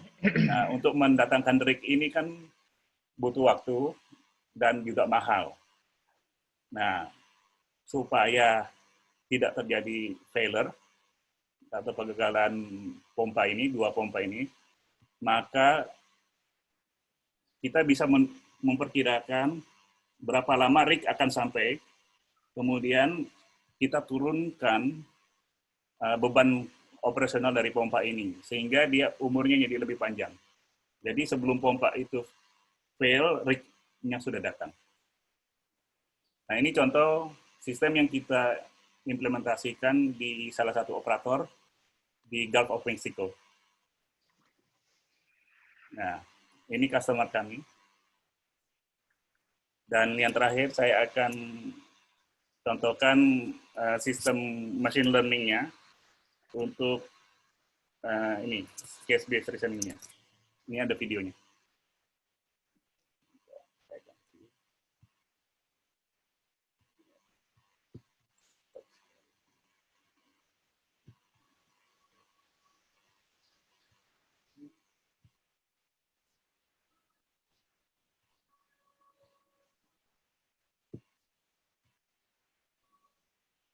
Nah, ini contoh kita menggunakan sistem yang sama untuk mentrain berdasar data historical ya.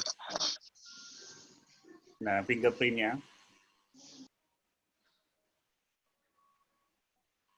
Nah, kemudian ini contoh pada waktu real-time operation-nya, pada saat pemboran. Nah, jadi kita bisa tahu kondisinya di mana. Nah, contoh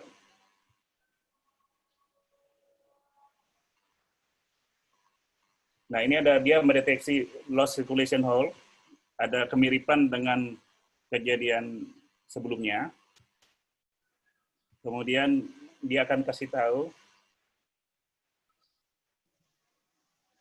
seberapa kemiripannya. Sebentar, ini ada.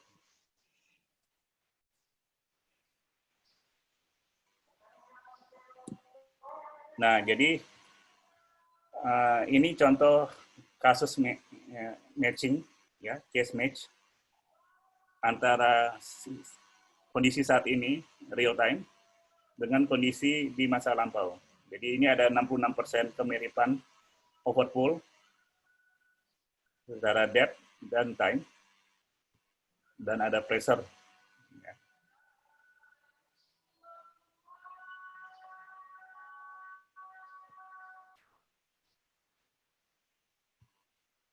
Nah, kemudian yang di sini kalau kita lihat, ini ada color coding, warna kuning, warna oranye, dan ada merah. Merah kebetulan tidak terlihat. Nah, ini sebagai indikator seberapa parahnya severity kalau misalnya non-productive ini event terjadi, baik dari sisi waktu maupun biaya, cost, jadi time and cost. Kurang lebih seperti itu, Pak Alan. Saya kembalikan.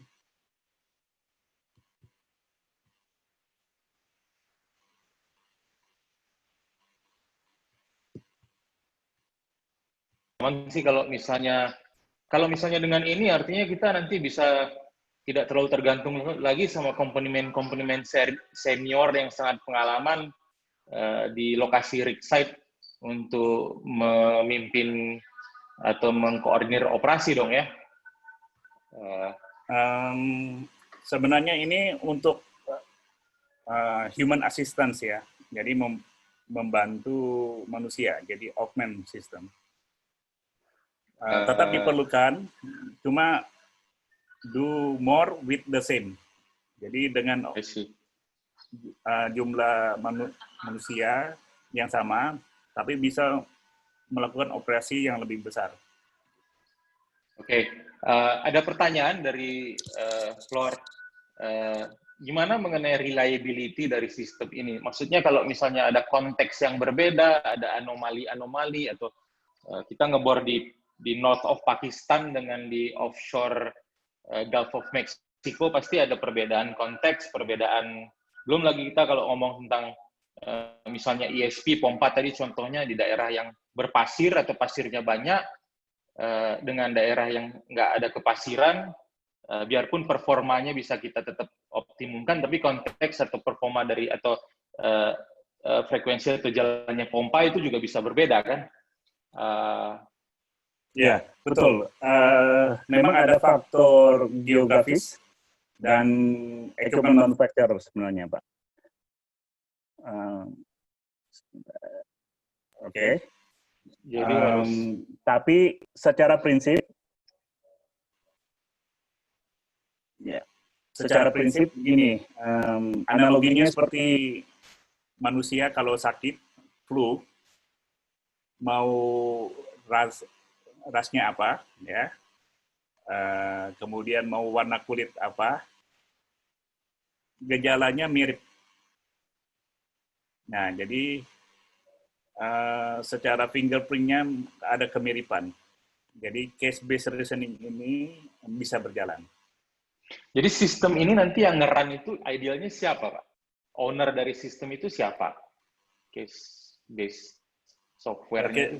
Ya, jadi gini, perusahaan saya kan menyediakan sistem real-time monitoring-nya. Nah, sementara analytics server ini, kami kerjasama dengan satu perusahaan dari Norway dan satu perusahaan analitik terbesar di Amerika, salah satu yang terbesar.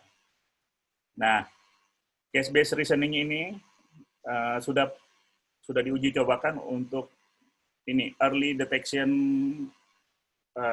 serangan jantung di Houston Medical Hospital.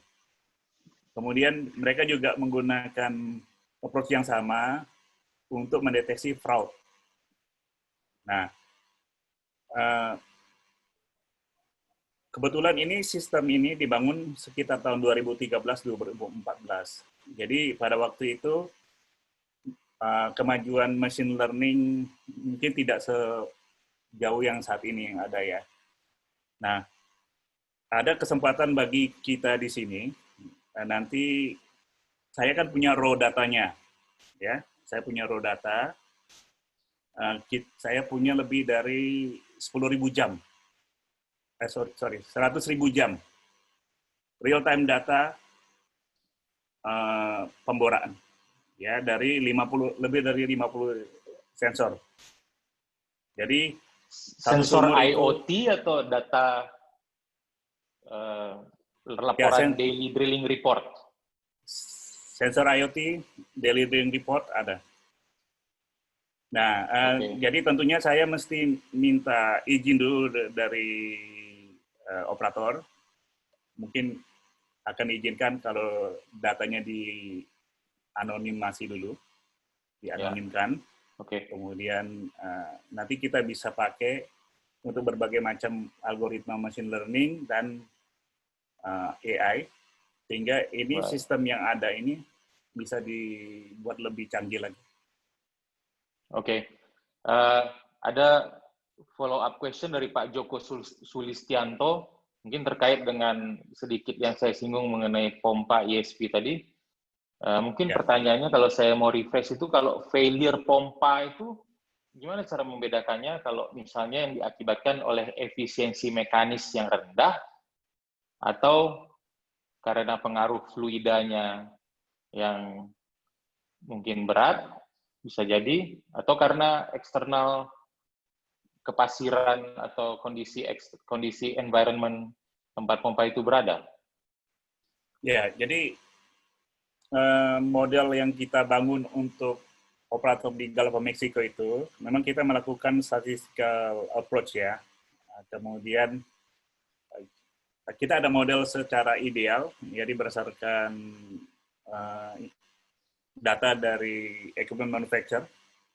Kemudian kita juga punya data masa lampau dari historian database, SCADA. Kemudian kita melakukan analisis, mencari fingerprint-nya. Kemudian nanti dengan machine learning itu kita melakukan matching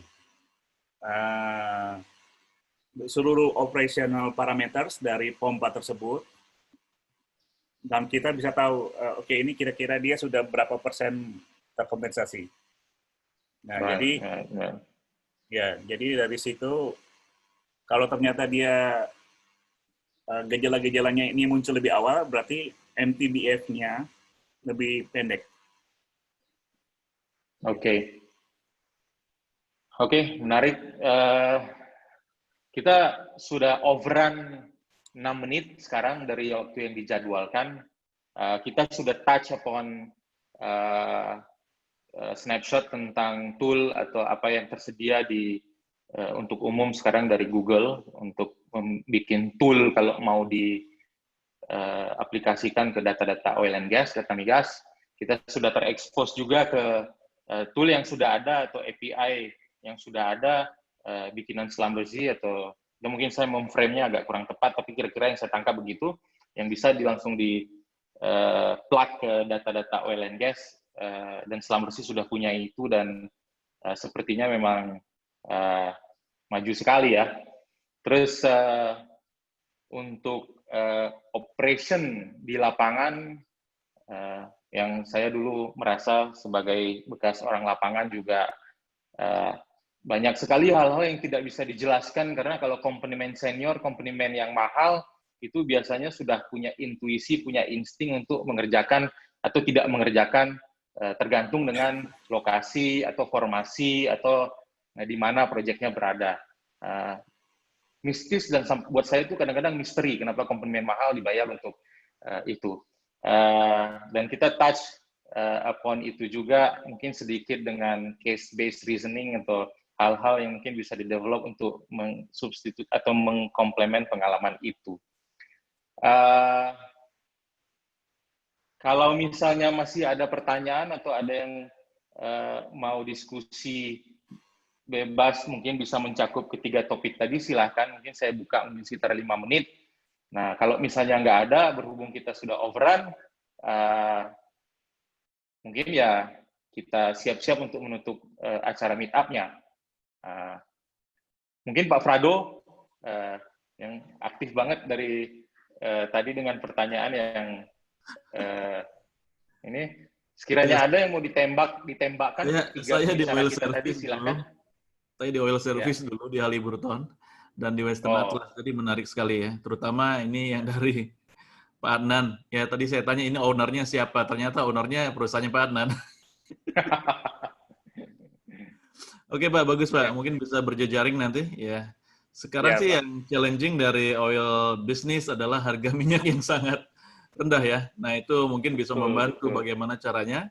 Kalau operation, mungkin orang melupakan operation karena memproduksi minyak juga tidak efektif sekarang. Tapi ya itu bagus.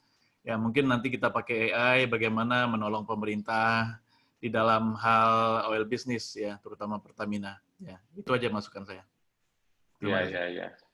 Ya. Wah, udah semangat dikasih tahu kalau harga minyak rendah sekarang. Jadi oke, ya. Kalau ada dari partisipan lain, bebas waktunya ini, mungkin saya bisa langsung kasih tempatnya aja untuk bisa bertanya atau mendiskusikan langsung dalam 5 menit terakhir ini. Mungkin Pak Lukas, dari sisi AI-nya sendiri, kalau dari saya masih merasa karena di oil and gas itu semuanya itu physics-based model, berpuluh tahun dibentuk sama OEM, sama domain expertise, jadi sulit sekali untuk bisa treatment AI ke oil and gas itu seperti di komersial atau di apa namanya, customer based business gitu. Gimana cara AI mengaugment physics model itu, contohnya subsurface data, kayak kompresor pompa, kan unik satu sama lain. Itu yang saya sebagai orang yang backgroundnya di oil and gas itu masih merasa kayaknya masih jauh nih. Janji-janji AI itu masih jauh menyentuh orang migas nih. Orang migas upstream ya. Kalau misalnya downstream, distribusi mungkin bisa lah. Itu yang menurut saya tantangannya AI untuk bisa penetrasi. Sekiranya Pak Lukas ada pendapat tentang itu, skeptisisme saya mungkin boleh juga di-share sedikit, Pak. Oke, terima kasih. Kalau saya sedikit, Pak. Oh, Pak silakan, Pak Indra. Masukkan. Ya, jadi setahu saya itu di Kalimantan pun ada operator yang sudah pakai AI ini untuk work over plan, dan Schlumberger juga ada, dan beberapa perusahaan lain juga ada. Jadi itu sudah jadi reality, bukan hanya plan-plan, dan itu menggunakan dari 7 bulan 8 bulan plan. Itu dilakukan dengan cuma 4 minggu, 3 minggu. Jadi itu sudah efisiensi saving yang sangat besar. Saya rasa kita harus kerja terus untuk mengembangkan AI ini yang modalnya besar sekali, biayanya besar sekali dengan AI, sehingga nilai value-nya itu di saving sebesar mungkin, dan tentu yang mengerjakannya akan mendapatkan sebagian dari value. Ya, gitu saja. Oke, terima kasih Pak Indra. Pak Lukas, silakan Pak. Ya, kalau Pak Indra dah jawab, sebetulnya udah ahlinya lah untuk oil and gas. Saya sendiri sangat awam urusan oil and gas, jadi hari ini pun saya belajar banyak ya. Tapi yang saya tangkap adalah antusiasme pertemuan hari ini sebetulnya dari yang memang bekerja di domain tersebut. Kemudian di sini mungkin yang banyak ikut belajar sebenarnya dari yang bidang AI, seperti kami sendiri juga pengen tahu kalau di situ sebetulnya nature of problem apa, seperti yang tadi Mas Alan bilang kan, physical problem kan. Kita sendiri yang nggak pernah masuk ke domain itu kan nggak tahu sebetulnya cara kerjanya gimana, physical problemnya apa, di mana bisa dioptimize. Nah, kalau yang saya dalam posisi komunitas AI, yang saya pikir justru inilah realitas yang harus kita hadapi, yaitu bahwa kalau mau maju, maka saatnya sekarang lintas ilmu, multidisiplin. Nggak bisa lagi orang kayak kami misalnya selama sekian tahun AI di elektro cuma ngurusi sinyal gitu kan, artinya ya sinyal apa gitu kan. Sementara mungkin yang di teman-teman di bidang lain gitu berharap ada aplikasi AI, kalau belajar AI lagi mungkin lama ya. Jadi saatnya sekarang kita bisa berdiskusi bersama. Terus bidang AI pun sudah mulai mature ya, sudah banyak dituliskan, mungkin juga dalam bahasa yang lebih mudah dipahami bagi domain-domain lain. Jadi sekarang yang kita butuhkan kerjasama nomor satu itu, atau orang-orang yang multi talenta, sehingga sambil di bidang tadi mungkin saya senang sih orang-orang muda ya kan, Mas Muara, Mas Febrian gitu. Dari sekarang pun dari domain oil and gas sudah mulai menginjak ke programming, menerapkan AI, dan berikutnya di Indonesia lewat komunitas Indonesia AI Society ini, misalkan nanti dari orang-orang kedokteran, kami saat ini di task force COVID misalnya, interaksinya sangat kuat dengan dokter. Di sini kayaknya tadi saya lihat Dokter Teli juga ada ya. Saya lihat teman-teman dari bidang lain pun semangat sekali pengen tahu AI itu apa, terus bagaimana menerapkannya. Jadi di interaksi di grup itu akhirnya kita bisa lihat, oh kalau caranya memproses AI itu seperti ini, klasifikasinya, pengolahan sinyalnya, metode ada belajarnya, supervised, unsupervised, dan sebagainya. Ya kan? Nanti mungkin teman-teman dari pertanian misalnya, bagaimana sih kami punya selama ini teknologi pertanian meningkatkan produktivitasnya, ya kan, dengan mungkin penelitian betul-betul biologis kan, varietas unggul misalnya. Tetapi misalnya dengan AI kita bicara dalam pertanian modern skala luas misalnya, memperhatikan data geofisika, data tanah, data transportasi, logistik dan sebagainya, maka bisa ditetapkan, pemerintah bisa punya dashboard. Sebetulnya daerah ini paling pas tuh Anda nanam ini. Nanti sekian bulan lagi kita panen berarti punya supply sekian. Pemasarannya ke sini kan, supaya kamu nggak usah silang-silangan kan. Dari Surabaya kirim ke Jawa Barat, dari Jawa Barat kirim ke Sumatera ya kan. Dengan AI sebenarnya bisa membantu untuk pemrosesan big data sih. Jadi tapi berangkatnya itu, ini kita bekerja sama mulai dari IoT, pemasangan sensor, nanti ada big data, AI akan di posisi pengolahan datanya. Memang AI di barangnya sendiri mungkin masih belum ya. Edge computing itu juga sedang bergerak perkembangan hardware-nya. Kalau nanti teknologi device-nya sudah makin bagus, AI pun akan terdistribusi di masing-masing device pun sudah smart device, IoT-nya sudah smart IoT gitu. Itu akan sangat luar biasa dalam sekian tahun lagi yang di hidup kita itu sudah beda sekali gitu. Kalau yang sering diceritakan sehari-hari ini kan smart home kan, udah mulailah kita bisa, yang dulu impikan sekarang di rumah kita udah mulai kan, buka pintu, kita ngomong, kita bersiul, lampu mati, lampu nyala, tinggal ngomong. Tapi nanti di dunia industri pun mungkin semacam itu. Tadi yang disampaikan Pak Adnan pun mungkin nggak usah ada orang melototin dashboard atau radar, langsung dia ngasih tahu ya kan, dalam bahasa manusia ya kan, ini akan ada gangguan di sumur kesekian kan, tolong ya langsung ngasih tahu bagian ini, kamu bergerak ke sana, siap-siap ya, bawa alatnya ini. Itu tekanannya udah mulai gini. Mungkin sudah dalam bahasa manusia, jadi NLP juga akan diterapkan. Komunikasi antara manusia dan mesin sudah jauh lebih erat. Bahkan mungkin IoT-nya pun sudah, tindakan pun nggak usah lewat manusia juga bisa lebih cepat lagi. Ada beberapa yang langsung otomatis kan, karena IoT-nya sudah bisa bergerak. Jadi ada banyak potensi yang bisa kita lihat dalam waktu dekat ini. Seperti yang hari ini, saya pikir ini progres yang bagus. Saya tunggu yang selama ini kita belum dapat nih dari domain-domain yang spesifik sharing. Jadi dari hari ini Oil and Gas yang meet up selanjutnya, Jabodetabek maupun chapter lain, semoga juga mau menceritakan domain-domain spesifik sehingga mata kita terbuka dan bisa bekerja sama. Terima kasih. Oke. Ada request untuk foto, tapi itu harus di display semua videonya dong. Iya, nyala semua, coba. Ada request dari Pak Indra ada request dari IIS untuk foto bareng nih. Dokumentasi. Ya, kalau bisa di depan kameranya.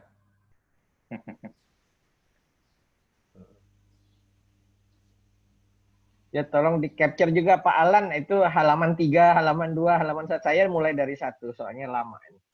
Oke. Saya halaman 2 ya. Mungkin halaman 3, paling terakhir aja dulu mulainya. Halaman 3, oke. Belum keluar semua ini videonya, Pak. Iya, belum. Ya, saya ambil dulu aja yang mau. Oke. Ya, kalau bentar, ya ini sudah keluar semua di halaman 1. Bentar ya, halaman 1 dulu. Udah, sebentar, halaman 2 dulu, geser. Halaman 2, wah halaman 2 sedikit sekali yang keluar. Halaman. Ya sudah, apapun halaman 2 dan halaman 3-nya sebentar ya.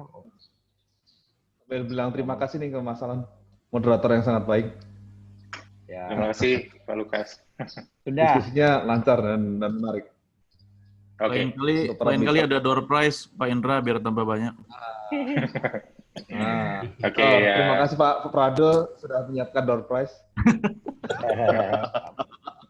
Door prize. Terima kasih semuanya. Ya, baik teman-teman semua. Terima kasih semua. Salam sehat. Ya, next time kita bisa sambung lagi ya. Terima kasih. Terima kasih juga. Terima kasih semuanya. Saya tutup ya. Terima kasih Pak Lukas. Terima kasih Pak Anan. Terima kasih.